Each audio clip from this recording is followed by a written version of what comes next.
बहुत समय पहले एक राजा था जो खुद के बारे में सोचता था कि वह बहुत ही नेक सोच, दयालु स्वभाव और दरिया दिली है। उसे लगता था कि वह स्थितियों को सही से समझने, हर बात पर न्याय करने और हर विषय में उचित विचार रखने वाला व्यक्ति है। राजा की 3 बेटियां थीं। एक दिन उसने अपनी बेटियों को बुलाकर कहा, मेरे पास जो भी है वो सब तुम्हारा है। तुम तीनों को मुझसे ही जीवन मिला है। मेरी इच्छा अनुसार ही तुम तीनों का भूत, वर्तमान और भविष्य बना हुआ है, जो आगे भी ऐसे ही बना रहेगा। मैं ही तुम तीनों का भाग्य बनाता हूँ। राजा की ये बात सुनकर उनकी 2 बेटियों ने शांत मन से राजा की बात में हामी भर दी, लेकिन तीसरी बेटी ने ऐसा नहीं किया। उसने कहा, नहीं, मुझे तो नहीं लगता कि आपके हाथों में मेरा भाग्य है। राजा यह सुनते ही गुस्से में आ गया। उसने अपनी तीसरी बेटी की कही बातों को एक चुनौती के रूप में स्वीकार किया। उसने खुद को अपनी तीसरी बेटी के सामने सही साबित करने की ठान ली और उसे जेल में बंदी बना दिया। इस वजह से राजा की तीसरी बेटी कई सालों तक जेल में बंद रही। राजा और उसकी बाकी की बेटियां राजसी जीवन जीते रहे। राजा मन ही मन सोचता है कि यह मेरा ही हुक्म है जो मेरी जिद्दी बेटी जेल में कैद है। लोगों को यही लग रहा होगा कि राजा का हुक्म है जो उसकी बेटी को ऐसा भाग्य मिला। उसकी प्रजा के लोग भी यही सोचते थे। उन्हें लगता था कि राजा की तीसरी बेटी ने जरूर कोई गलत कार्य किया होगा।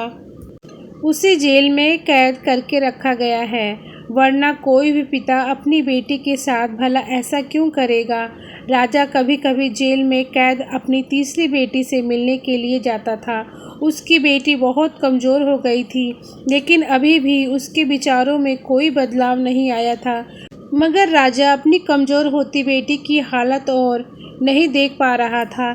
एक दिन उसने अपना तीसरी बेटी से कहा, इस तरह से तुम्हारा जिद करना मुझे बहुत गुस्सा दिलाता है।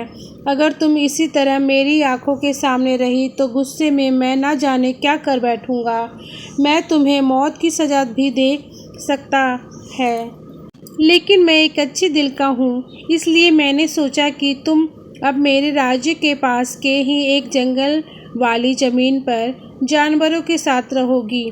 राजा ने आगे कहा, उस जंगल में सिर्फ उन्हीं लोगों को रखा जाता है जो मेरे आदेश का पालन नहीं करते। तुमने भी अपनी जिद की वजह से मेरी बात नहीं मानी, इसलिए तुम भी अब वहाँ मौजूद लोगों के साथ अपना पूरा जीवन काटोगी। इसके बाद तीसरी बेटी को उस जंगल की ज़मीन पर रहने के लिए भेज दिया गया।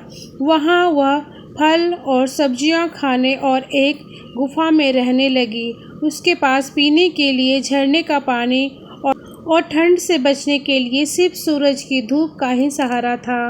वहाँ की खुली हवा में रहते हुए और फल फूल खाते खाते वो जल्द ही पूरी तरह से स्वस्थ हो गई।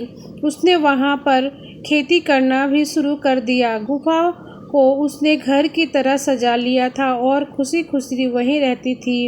एक दिन वहाँ पर एक भटकता हुआ राहगीर आ पहुँचा। उसे देखते ही देखते राजा की तीसरी बेटी से प्रेम हो गया और दोनों खुशी खुशी वहाँ रहने लगे।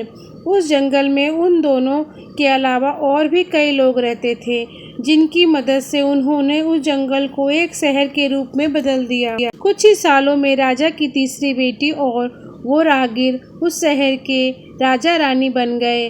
अब उनके शहर की चर्चा दूर दूर तक होने लगी। जैसे ही इसकी जानकारी राजा को मिली, वह उस जंगल में सब कुछ देखने के लिए पहुंच गया। जब उसने वहां की राजगद्दी पर अपनी बेटी को बैठे देखा और साथ में एक खूबसूरत युवक को, तो उसके होश उड़ गए। राजा की बेटी ने अपने महल में अपने पिता का पूरे सम्मान के साथ स्वागत किया।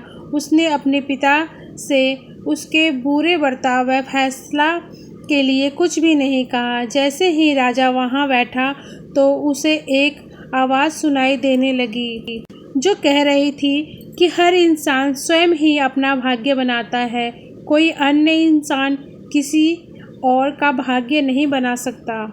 इसके बाद राजा को स्वयं ही अपनी गलती पर पछतावा होने लगा और उसने अपनी सभी बेटियों को अपने भाग्य से आज़ाद कर दिया। उसने अपनी तीनों बेटियों से कहा, भले ही तुम तीनों का भाग्य मेरे हाथों में है, लेकिन हर व्यक्ति खुद ही परिस्थितियों के अनुसार अपना भाग्य अच्छा और बुरा बना सकता है। कहानी से सीख। राजा और उसकी 3 बेटियों की कहानी हमें यह सीख देती है कि कोई भी व्यक्ति किसी का भाग्य बना या बिगाड़ नहीं सकता। हमारा भाग्य स्वयं हमारे हाथों में ही होता है, जिसे हम अपनी सूझबूझ से बुरी परिस्थितियों में भी अच्छा बना सकते हैं। तो फ्रेंड्स, आपको ये कहानी अच्छी लगी हो तो प्लीज़ लाइक करें और मेरे चैनल को सब्सक्राइब करें।